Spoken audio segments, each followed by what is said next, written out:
Happy Saturday.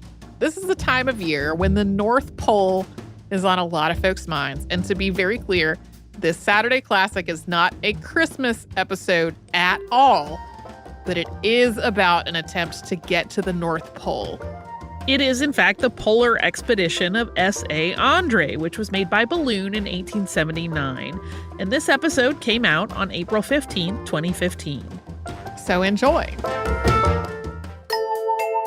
Welcome to Stuff You Missed in History Class, a production of iHeartRadio.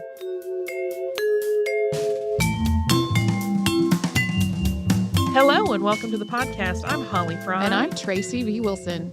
And many of the history makers of the world were people who were considered a little bit mad by their contemporaries. You know, it's usually the people with great bravado that do something a little bit crazy and end up kind of changing the world or making some amazing discovery. Today's topic, which features a man and his expedition, it definitely falls into that category, but the unmet goal of the plan has left a lot of room for debate about how he's defined and how this mission is defined. This is going to feature some high adventure, some really wild courageousness, and just positivity in the face of what I think would break most people. So we're actually just going to jump right in and not really set it up a whole lot. And we're actually going to start sort of at the end of the story. So that end where we're starting is a discovery. White Island, which is known as Kvitø in Norwegian, is an island in the Svalbard archipelago. And Svalbard means cold coast, which makes sense because all these islands sit in the Arctic Ocean. White Island is normally completely covered by ice except for two little points of rock. But in 1930, there was a really warm spring and summer, and more of the island than normal was exposed. And because so much of the ice on White Island had melted, a Norwegian sloop called the Brattvåg, which was on a combination scientific/sealing mission, was actually able to stop at White Island. And during the sloop's time there, a geologist named Dr. Gunnar Horn and his team followed these walruses that they had spotted on the island. But while they were following these walruses, they found, much to their surprise, something that they had absolutely not been looking for, which was a diary. The book was pretty wet. It had been sitting under the ice as the ice melted, and parts of it were stuck together. On the opening page were the words, "The Sledge Journey, 1897. And so when the geologist, Horn, took this book back to Peter Eliasson, who was the captain of the Brattvåg, he discovered that two of the sealers that had been traveling with them had also made a discovery. While they were exploring White Island, they first found a metal lid, like to what had possibly been to a tin of food, and that kind of gave them pause. And then, not far from there, they found a canvas boat. And this boat had a hook, and the hook was stamped Andrée's Polar Expedition. It's actually POL period, EXP period, 1896. They explored the area a little more and quickly found a lot more stuff, including a headless body, which was reduced to little more than a skeleton. Its clothing was monogrammed with the letter A, and then they all kind of put the pieces together. While the men aboard the Brattvåg had landed in White Island to study science and hunt seals, what they had actually found was the remains of a long-lost ballooning expedition, which had tried to make its way to the North Pole 30 years before. And so that man that they found others as well, but his name was Solomon August Andrée. And he was born in Gränna, Sweden in 1854. Just for very brief on him as a young man, when he was only 16, his father died. He became very, very attached to his mother. They were already close, but that deepened when his dad passed away. And he attended Stockholm's Royal Institute of Technology and studied engineering. In 1876, then 22-year-old Andrée traveled by steamer to the Centennial International Exhibition in Philadelphia. This is a journey that would turn out to be really momentous for Andrée because while he was reading about winds during this journey to the Atlantic, he was inspired to think about balloon travel. And when he reached Philadelphia, he actually got a job at the Swedish Pavilion at the expo as a janitor. And he took advantage of his location while he was there by visiting a Philadelphia resident by the name of John Wise. And Wise was really famous for his work in ballooning. And because Wise had flown in all manner of weather conditions, and he had walked away from virtually every possible type of crash that a balloon could have, Andrée felt like this man kind of served as proof that ballooning was a perfectly safe mode of travel. The two became friendly, and Andrée requested the chance to accompany Wise in his balloon, which the experienced balloonist agreed to do. But the planned day for their trip, which was a 4th of July celebration, wound up having really high winds. The balloon collapsed before the trip could even start. And before they could reschedule their outing, Andrée got sick and decided to go back to Sweden. And once he got home, he was still obsessed with this balloon idea, so he decided that he needed to raise funds to purchase his own balloon. And he did this by setting up a machine shop, but that unfortunately was not really a great money-making plan. He ended up in a great deal of debt, and he really found the whole idea of running a retail business uh, uh, really unpleasant to him. He didn't like marketing. He didn't like the mode of marketing that was popular at the time, which was talking trash about his competitors. He found the whole thing distasteful. It just wasn't a good fit for him. So he closed up his shop, and he still had never had a balloon ride. When he was 28, Andrée participated in the first international polar year as part of the Swedish delegation. Austrian explorer Karl Weyprecht had inspired the international polar year, being certain that there were meteorological and geophysical problems that could only be solved by a cooperative effort that was aimed at gathering and studying information from the Earth's poles. So this was actually a huge event. 11 different countries sent delegations to work on these coordinated expeditions that were part of this first international polar year. And André's group went to the Svalbard island of Spitsbergen. And one of the experiments that was conducted there actually involved Andrée being confined indoors for an entire month to see if his skin color would change. And it did. It took on this yellowish hue that had been seen in other people after they had been through an Arctic winter. Prior to that, they weren't sure if that was something going on with their vision having been altered and people just looked that way, or if there was actually something happening in the skin that changed its hue. And then, due in large part to André's work in aeroelectricity, the Swedish delegation was really recognized for the impressive results of their work as part of this bigger cooperative effort. And after this expedition was over, though, Andrée went to a fairly mundane job working for the Swedish Patent Office. He did, however, finally get to take a balloon ride, and that's what we will talk about after a brief word from a sponsor.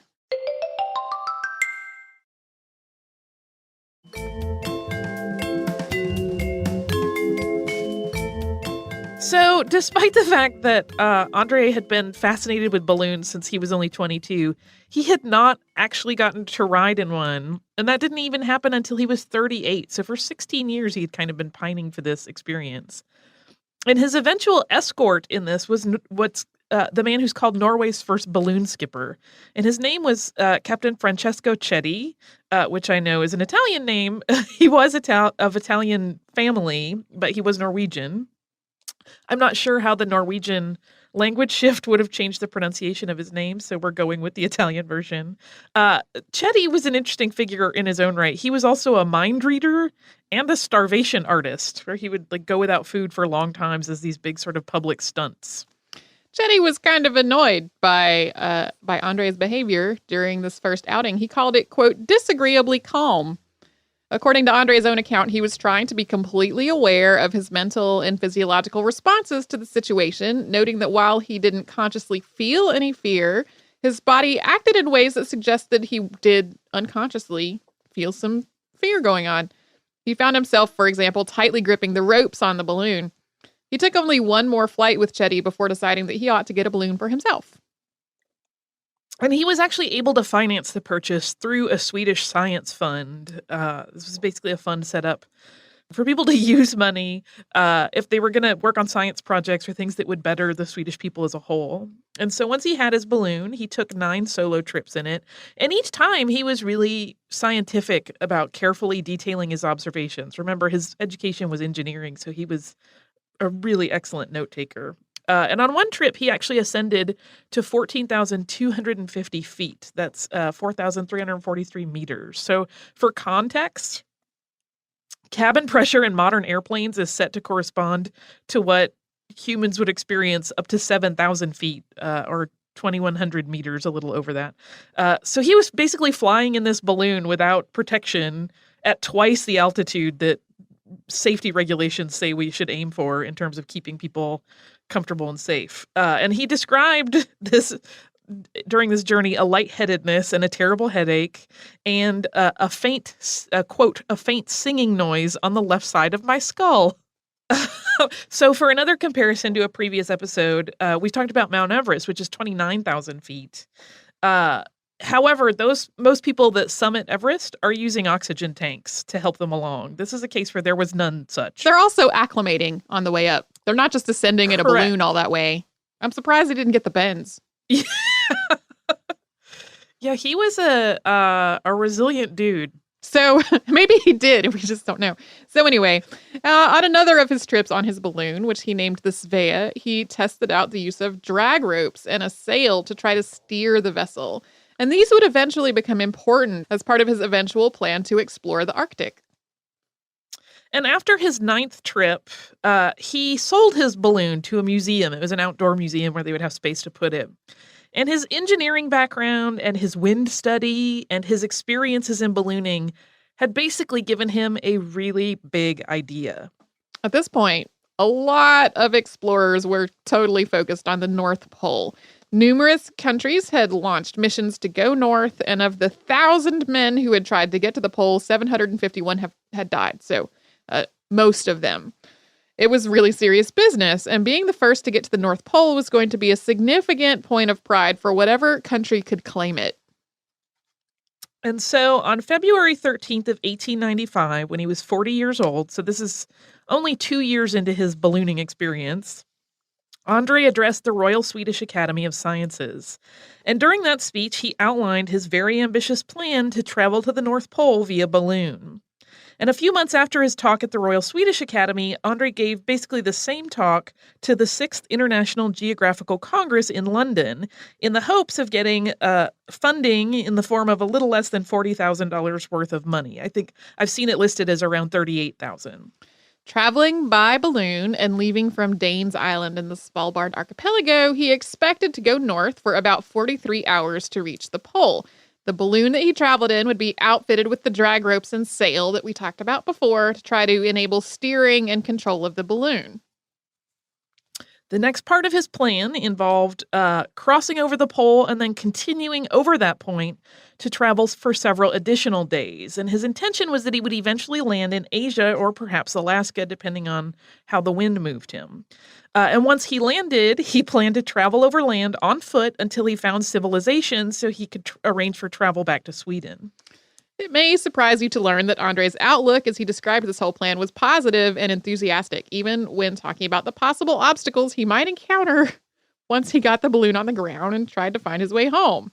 He could use waterways to travel, he said, and he seemed really confident that even if he landed in a desert, he would surely find vegetation and shelter. And surely any people he would encounter would give him directions or help him back to civilization. He really was a positive thinker. I gotta give him props. He felt like this plan to reach the pole was going to succeed where others failed. And that was because he was going to circumvent all of those perils of traveling by sled or on foot by taking to the air. What may have really been the moment where Andrée won over the crowd was actually something of a jab that he made at one of the men who tried to contest this plan. American General Adolphus Greely made his opinion known that he thought this plan was foolish and had not been thought out. And Greely, you may recognize that name, had been the commanding officer of an expedition to the Arctic Circle in 1881. That was the Lady Franklin Bay expedition, and it was intended to gather scientific information about the Arctic and to set a new record for the farthest point north that had been reached by explorers. And this expedition met with great tragedy. The crew ended up stranding in the Arctic for years, and all but Greely and 5 other men died, so the majority of his crew did not survive that. In response to Greely's objections to this 3-man balloon plan, Andrée said, "I risk 3 lives in what you call a foolhardy attempt, and you risked how many? A shipload." So, as Andrée left the stage, the entire hall cheered him. And in the end, most of the money that he needed for his polar balloon came from none other than Alfred Nobel and Sweden's King Oscar II. Before we get to the exciting adventure of the expedition itself, let's have one more brief sponsor break. Yeah, the breaks are a little close together, but that's because I want to keep the whole expedition all in one piece. So we'll have a quick break and then we'll come right back to it.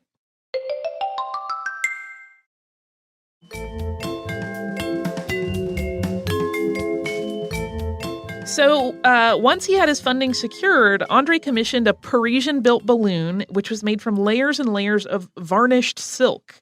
And this balloon was named the Eagle. The hydrogen balloon was 100 feet, 30 meters tall. And to protect this impressive inflatable as it was readied for flight, as they filled it with air and got everything ready, he also had a house built for it on Danes Island, which I believe was 5 stories tall. And this custom house actually had a felt-lined interior so that anything the balloon touched would not damage it. And one entire side of the house could be quickly removed when the balloon was ready to go. And the windows were made of gelatin. Like, it was basically everything soft that won't hurt this balloon. Andrée chose 2 other men to complete his crew for this ambitious plan. These were Niels Strindberg and Niels Ekholm. Strindberg, who was 23, taught physics as an assistant professor, and he was also the cousin of the famed playwright August Strindberg. Ekholm was the oldest of the team at age 47. He had led the Spitsbergen expedition that Andrée had participated in, and he was an experienced meteorologist. And so for several weeks in 1896, the eager Andrée and his companions attempted to begin their journey, but they were just constantly thwarted in their efforts by unfavorable conditions. And to make matters worse, as winter set on, Ekholm left the team. He didn't think this was such a good idea after all, and he bowed out. Fortunately, Andrée already had an alternate at the ready. That was Knut Frankel. He was an athletic civil engineer and was 27 years old. But his troubles were not over. Andrée's mother died suddenly as they were preparing to set off in 1897. While Andrée seemed kind of placid to those around him, he was really deeply melancholy at the loss of his mother. He wrote in his journal, quote, "The only thread which bound me to the wish to live is cut off." Yeah, she was really his only, close relationship. He mentioned at one point when he was younger that he really just decided he was never going to have romantic interests because he knew he wanted to become, an explorer and do great things once he had married this idea of ballooning, and he didn't ever want a woman to make the tearful, request to him to please don't go and do this thing, and him having to say, no, I'm doing it. So his mother it really was his one tether, and so without that, he was sort of starting off with a bit of heartbreak. And finally, after they had waited for the perfect conditions and the winter had passed, the team was finally able to leave Danes Island on July 11th of 1897. And I sort of love this, but the last words that Andrée was heard to utter by the onlookers were, "What's that?" as the balloon had struck something as it headed out on its expedition. Maybe unsurprisingly, given the inauspiciousness of those words, almost immediately there were problems. The drag ropes were pulling the basket down into the water, and they had to be cut. The 3 men aboard also quickly dumped about 450 pounds, or 204 kilograms, of sandbag ballast to try to lift their transport out of the icy ocean. As the vessel and its team, who were still struggling with these problems, vanished out of the sight of the onlookers, they were traveling north at about 20 miles an hour, which is about 32 kilometers an hour. And the ropes that were designed to help them steer were now gone. Yeah, so they were drag ropes. Not a great idea. You don't often see a balloon tootling around with a rope dragging from it to the ground, and there are reasons for that. So what happened to the team next was actually put together from the journals which were found in 1930. And while all of the men wrote records of this whole wacky adventure, Andrée, not surprisingly, was the most prolific writer of the group. The first night of their journey seemed to be really incredibly joyous. Andrée marveled at seeing the vast expanses of ice, which were dotted by polar bears. In the morning after the first night, the team had breakfast and coffee, and they traveled through some hazy conditions that were just above freezing. And as the day stretched into the afternoon and that misty weather continued, the basket dropped and it bounced repeatedly on the ice, as often as 8 times in 30 minutes, according to their records. They had lost enough hydrogen that they could not stay aloft, but despite this bumpy going, the team all stayed really upbeat. While taking a watch as his comrades rested, Andrée wrote, "It is not a little strange to be floating here above the polar sea, to be the first that have floated here in a balloon. How soon, I wonder, shall we have successors? We think we can well face death having done what we have done. Isn't it all perhaps the expression of an extremely strong sense of individuality which cannot bear the thought of living and dying like a man in the ranks, forgotten by coming generations? Is this ambition?" And as that bumpy ride continued, seasickness kind of hit Strindberg. That he was really getting quite ill. So they dumped a great many of their sandbags so that they could get enough lift that they would stop thumping on the ice. But as the third morning of their trip came on, the basket once again dropped as the conditions turned even foggier. And then it suddenly rose high in the air as it warmed up a little bit. And the team released some gas so that they would drop down a little bit again, but they were just having trouble regulating their place in the air. And after fighting with this situation for a while and growing a little more frustrated, they finally decided to land on the ice, and they did so at around 8 a.m. And at this point, they had been traveling for 65 hours, and they were more than 500 miles, or about 800 kilometers, into their ride. For the next week, the three men plotted what their next move should be. They had, as part of their preparation, made plans for various possible events, and this included packing sledges, or very heavy sleds, for each of the men to pull. So the trio spent their planning time carefully selecting what they would load onto these sleds, which they pulled using ropes that were wrapped around their shoulders like harnesses. These sledges weighed hundreds of pounds, so this was really no small task, and sometimes the men would all three pull one sled and then go back and do the same with the next one and then bring up the third. And they had also arranged to have depots set up in two places in the events that they needed them. The first was on Franz Josef Land, which is part of a Russian archipelago, and the second, smaller depot that they had arranged was on the Seven Islands, and that's back part of the Svalbard archipelago. After they had packed their sleds, the first men set out towards the Russian depot. The men managed to shoot several polar bears along the way and prep them to use as food. Picking their way through the ice floes was really treacherous and exhausting, but the men all seemed to bolster one another. They did fall into the water from time to time, though, and the average temperature stayed around 32 degrees Fahrenheit, or 0 Celsius, although it did drop from time to time. So I would imagine being in wet clothes, I wouldn't even imagine, I would know for certain, being in wet clothes in those conditions would be very treacherous. It would, and miserable, but really all their diaries are so sort of like positive. It's almost freaky. I wonder we'll if it's get to one reason. I wonder if it's because hypothermia was affecting their attitudes. Maybe we'll get to one reason why they might have been happy despite their seemingly miserable circumstances. So several days into their trek towards Franz Josef Land, there were two major setbacks. First, Frankel started to experience snow blindness. So this is known clinically as photokeratitis, and snow blindness basically occurs when the cornea of the eye becomes burned by ultraviolet B rays. This happens a lot in cold areas with lots of ice and snow because it reflects off the snow up into your eyes even when your head is down. Second, they became aware that they had been walking east on the ice, but that same ice was actually drifting west at a much faster pace than they were making. So they had been struggling all that time with the sledges and working out all the pushing and pulling, and they really had made no headway whatsoever. So by August 4th, they abandoned this plan to travel east to the Russian archipelago, and instead, they decided they would switch directions and head to the Seven Islands depot. To make matters worse, the temperature started to drop by several degrees. And fortunately, they did have food supplies, including butter, bread, and biscuits, as well as water.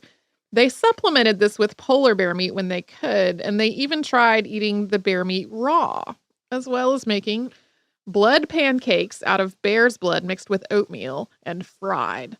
They also made algae soup, which does not sound nearly as disgusting as the bear blood pancakes to me. I was talking with friends about this last night while I was working on it, and I was describing blood pancakes to one of my friends who is also a big foodie, and he goes, "That sounds kind of French. I'd try it." And it does. Then when I thought about some of the things my grandmother cooked, it does sound pretty French. So despite their exhaustion and this totally desperate situation, the tone of André's journal entries still is almost oddly positive. And this could have been because in addition to their food rations, they had also brought quite a bit of opium with them. They used it as a pain reliever and also to treat diarrhea. And they also had morphine. And in some cases, they were double dosing with the opium and the morphine. Frankel, in particular, seemed really plagued by problems. He twisted his knees. He had digestive distress. This is actually kind of ironic because Frankel, one of the reasons he was chosen was because he was very athletic and they kind of envisioned him being like the strong pack mule of the group. But he seemed to struggle the most with all of this travel. So according to André's notebooks, he was the one that they were kind of constantly having to figure out when he needed opium dosages. In the first days of September, the crew managed to travel by boat, which, while grueling in its own right, was a really welcome change from pulling these heavy sledges. To celebrate Strindberg's birthday on the 4th of September, Andrée gave him letters from his family and his fiancée, which had been given to him before they left Danes Island. This was a happy surprise, though. But unfortunately, Strindberg later fell into the water and ruined all the rations that he was carrying. Yeah, it was kind of a day of ups and downs. And then a few days after that, on September 9th, they realized once again that since they had switched directions on August 4th, they had again been thwarted by the movement of the ice. So they had been trying to travel a little more than 80 miles, or roughly 129 kilometers, southwest. But again, because the ice that they're walking on is also shifting, they had actually been drifting about the correct distance, but instead to the south-southeast. This is also the day when André's diary kind of drops off. He stops doing his regular entries, which seems like a little bit of a clue that he might be losing heart.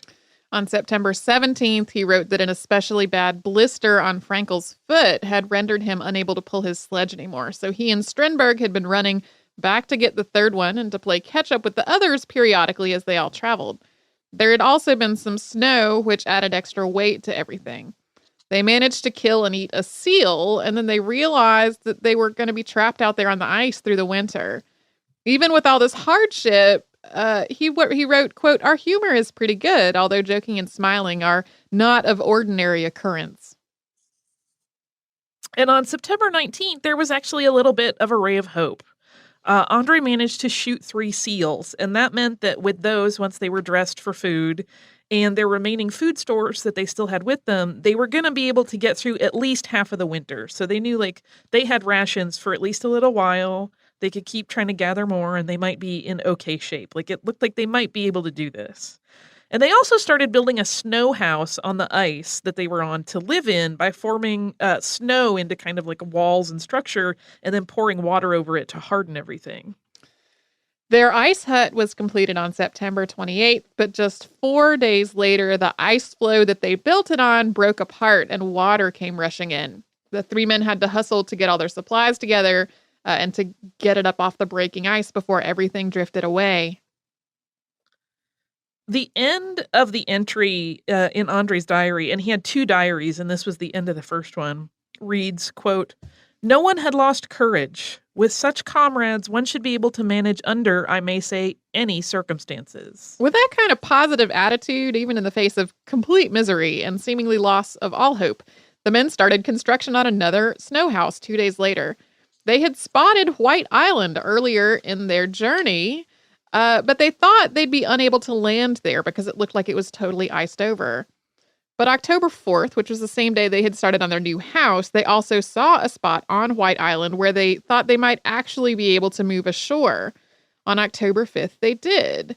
They named their new camp Mina André's place after André's mother because October 5th was her birthday.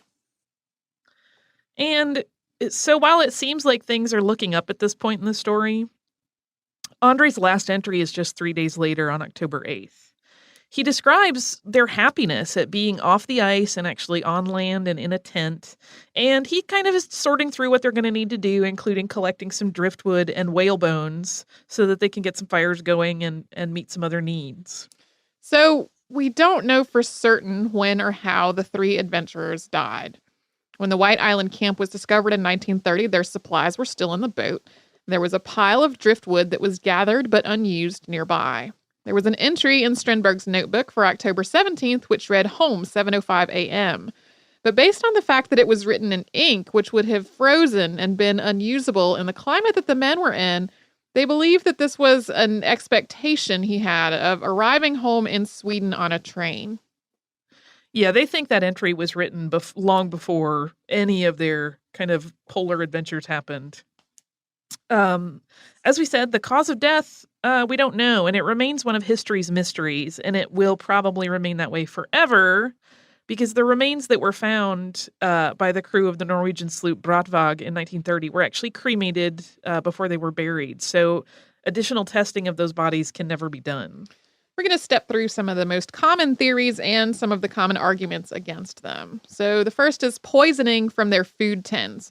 There's a fingernail from a glove that was tested and had high levels of lead in it, but it's not believed to have been enough to have killed anyone. There is also a theory that one of the men had a psychotic episode and it resulted in a murder-suicide. But since the men were rather shockingly upbeat throughout all of this horribleness, most people think this seems unlikely, although there certainly have been cases throughout history of people that seem really happy and excited and then they have a psychotic break. So it's possible, but we're not sure. There's also the possibility of dehydration.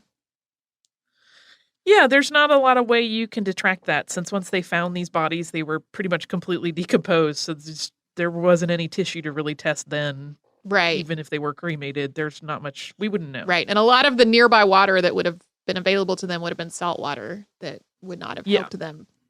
Trichinosis or botulism is another popular theory from eating uncooked polar bear or seal meat.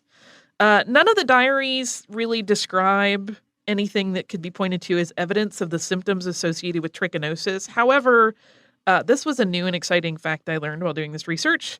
Botulism is apparently really common in seal meat if it's not really thoroughly cooked. So it's possible we know they were eating seal. So that's one possibility.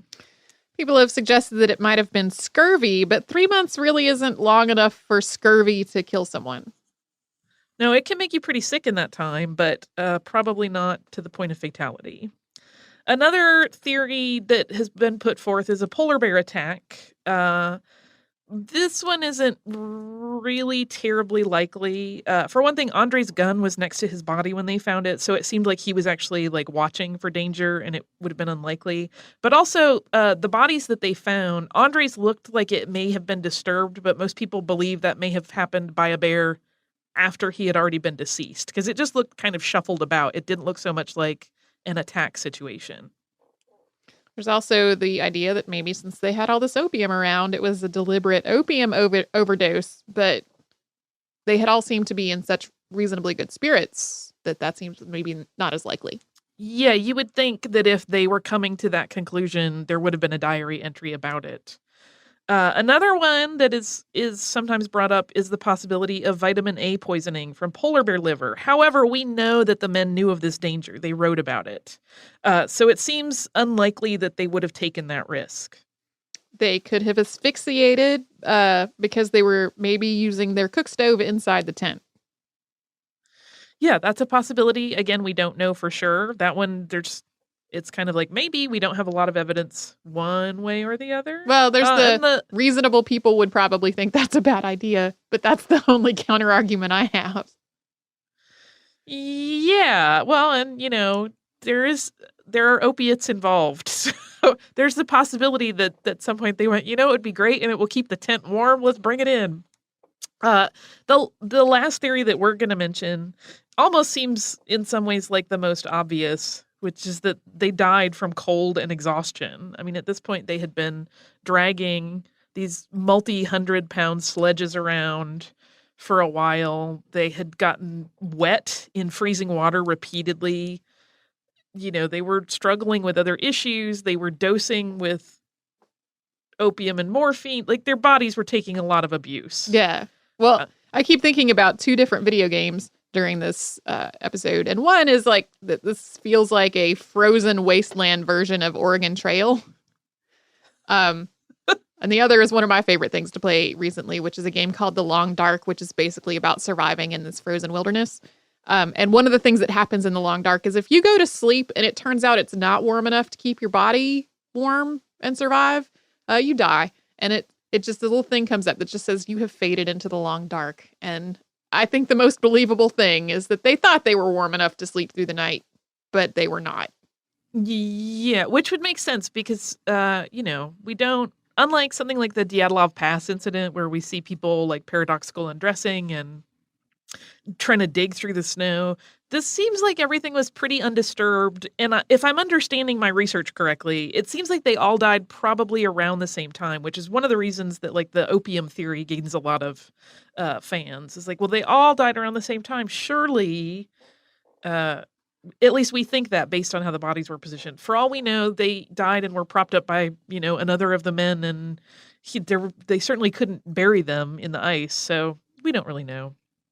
But what we do know is that once those remains were discovered in 1930, and the men were returned to Sweden finally, they were really greeted as heroes. Remember, this was a big effort on Sweden's part. Like, there was a lot of fervor around it. There was a lot of excitement that Sweden could be the country that got to the North Pole first through this amazing approach that no one else had ever tried.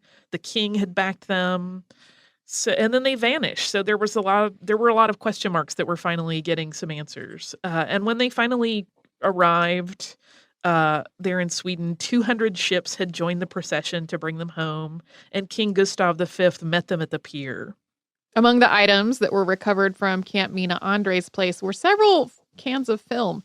Some of the film was damaged or exposed, but there were 93 frames that were intact and were later developed.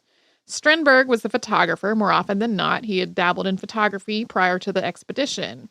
There are images of Andrée and Frankel with a polar bear they'd killed, and there's an image of the balloon lying on its side with Andrée and Frankel standing nearby.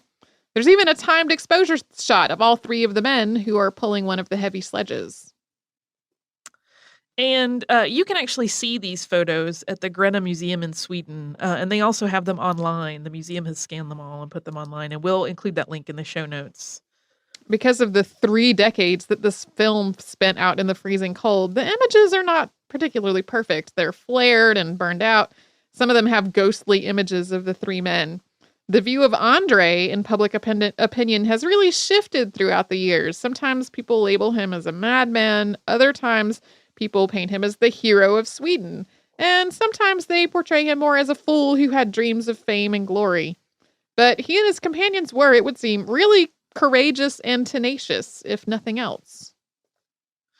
Yeah, I'm so blown away perpetually by just how upbeat they managed to stay through all of this. Because I know I would be a whiny complainer right about the moment that we lost the ropes at the beginning of the trip. But I also would not probably do a trip like this because I enjoy the comforts of home. Yeah, it's such a wild story. We've had a few requests for this. It pops up in various places. It's sort of a ceaseless fascination. So, and it's one of those things that we could go on forever and ever because a lot of the journals have been digitized and can be read online, and it's very, very cool stuff.